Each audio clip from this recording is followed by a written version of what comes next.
বাঙালিদের সামনে যদি টেবিল ভরা খাবার থাকে, মাছ গোশ আর থাকে একরকম ভর্তা টেবিলে, বাঙালিরা কী করবে? এই ভর্তা দিয়ে আগে 2 প্লেট ভাত খেয়ে নেবে, মাছ গোশ কিন্তু টাচও করবে না, এমন বাঙালিও রয়েছে। আমার ভর্তা খুবই ভালো লাগে, মোস্ট পপুলার একটি রেসিপি আমার ভর্তা। তো আমি আজকে এই মাওয়া ঘাটের রেসিপি ফলো করে ইলিশ মাছ ভর্তা করে দেখাচ্ছি আপনাদের। দেখতে পাচ্ছেন এখানে আমি 2 পিস নিয়েছি ইলিশ মাছের লেজ আর 1 পিস নিয়েছি কাদা। এখানে সামান্য পরিমাণ লবণ, হলুদ এবং মরিচের গুঁড়া দিয়েছি আর সামান্য একটু তেল দিয়ে সুন্দর করে মশলার সাথে মাছগুলো মিশিয়ে নিচ্ছি। এই সরিষার তেলটা দিয়ে মাছ মাখিয়ে নিলে কি হবে যে মশলাগুলো ঝুরঝুরে হয়ে পড়ে যাবে না, সুন্দরভাবে মাছের গায়ে লেগে থাকে। তো দেখতে পাচ্ছেন আমার মাছগুলো কিন্তু মাখা হয়ে গেছে।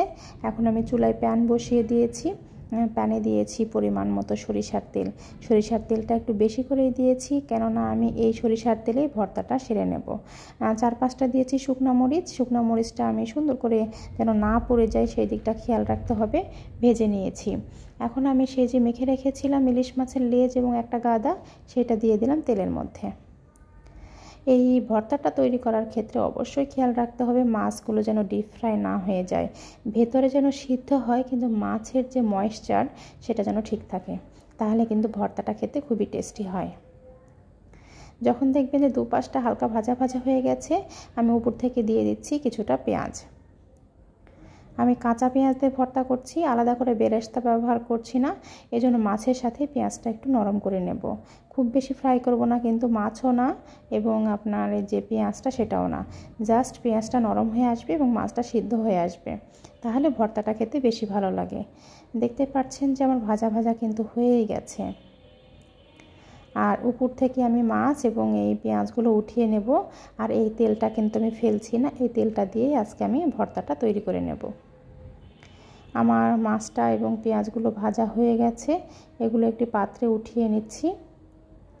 এখন যেটা করব, আমি হাতটা সুন্দর করে পরিষ্কার করে নিয়েছি, মাছগুলো হাত দিয়ে সুন্দর করে কাঁটাগুলো ছাড়িয়ে নিচ্ছি মাছ থেকে। তো এই কাজটা আমি অফ স্ক্রিনেই করছি।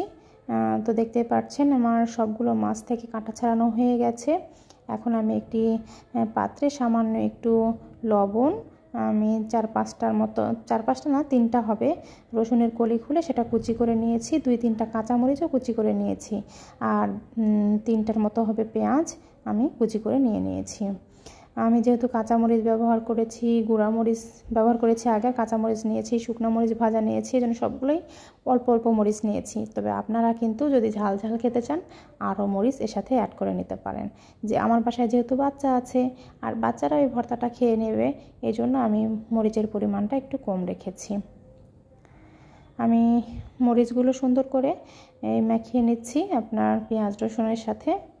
যখন একটু নরম হয়ে আসছে ঠিক সেই সময় আমি কিছুটা সেই যে মাছ ভেজেছিলাম সেখান থেকে তেল আমি বাটিতে ঢেলে রেখেছি, সেখান থেকে কিছুটা দিয়ে হাত দিয়ে সুন্দর করে মেখে নেব। আমার মাখানো হয়ে গেছে পেঁয়াজগুলো। এখন আমি সেই যে বেছে রেখেছিলাম মাছগুলো সেটিও দিয়ে দিলাম পেঁয়াজ রসুনের সাথে। মাছগুলো দিয়ে আমি আবারও মাখতে শুরু করেছি।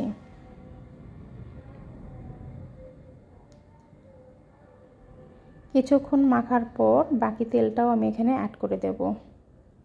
ভর্তাতে একটু তেলের পরিমাণ বেশি লাগে, আমি কিন্তু কাঁচা তেল ব্যবহার করছি না, এখানে মাছ ভাজা তেলের সাথে আমি এই ভর্তাটা তৈরি করে নিচ্ছি। আমার মাখানো প্রায় শেষ। এই যে আমি কিছুটা ধনিয়া পাতা অ্যাড করে দিচ্ছি। আমি কাঁচা ধনিয়া পাতা খুব বেশি পছন্দ করি না, তো সামান্য একটু দিয়ে আবারও সুন্দর করে মেখে নিচ্ছি। আমার বাসায় 4 জন ফ্যামিলি মেম্বার, তো আমি 4টি গোল গোল শেপ করে দিয়ে সার্ভ করে নেব। ট্রাস্ট মি, এটি গরম ভাতের সাথে খেতে অপূর্ব লাগে। আসসালামু আলাইকুম।